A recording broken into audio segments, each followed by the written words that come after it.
Dunia ya soka inaitazama Tunisia. Je, watavunja mwiko kombe la dunia? Kuna timu ukizitazama unaweza usisikie kelele, mastaa wa gharama kubwa au presha kutoka kwa mashabiki wao. Lakini katika mashindano makubwa zinageuka kuwa tishio. Miongoni mwao ni Tunisia. Kwa miaka mingi Tunisia wamekuwa wakijijengea heshima kupitia uimara wa safu ya ulinzi pamoja na uwezo wao wa kucheza mechi kubwa bila hofu yeyote. Mara nyingi hawapewi nafasi, lakini kila kizazi wameendelea kubaki sehemu ya mataifa bora zaidi Afrika, wakiwa wamefuzu kombe la dunia kwa mara 7 na kushiriki AFCON mara 22. Tunisia ni moja ya timu zenye mwendelezo mkubwa zaidi katika soka la Afrika. Rekodi yao ya kufuzu AFCON mara 17 mfululizo kuanzia mwaka 1994 mpaka mwaka 2025 imeendelea kuonyesha namna walivyobaki kwenye ushindani kwa muda mrefu kuliko mataifa mengi ya bara hili. Safari yao kombe la dunia mwaka 2026 imeibua matumaini mapya kwa mashabiki wao. Baada ya miaka mingi ya kuishia hatua ya makundi, sasa wanaamini kizazi hiki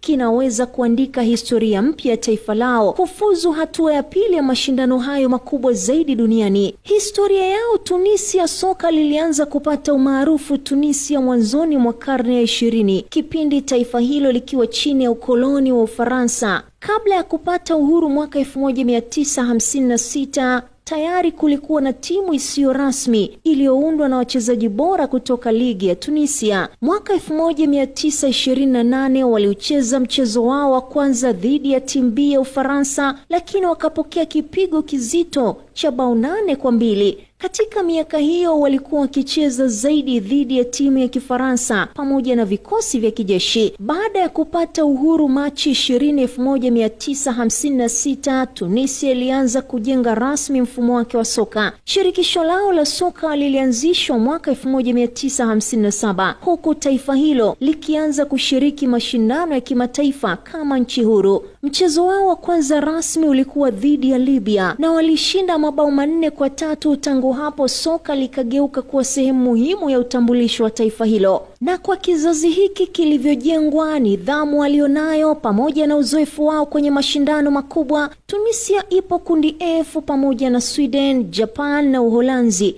Inaamini safari hii inaweza kuwa tofauti.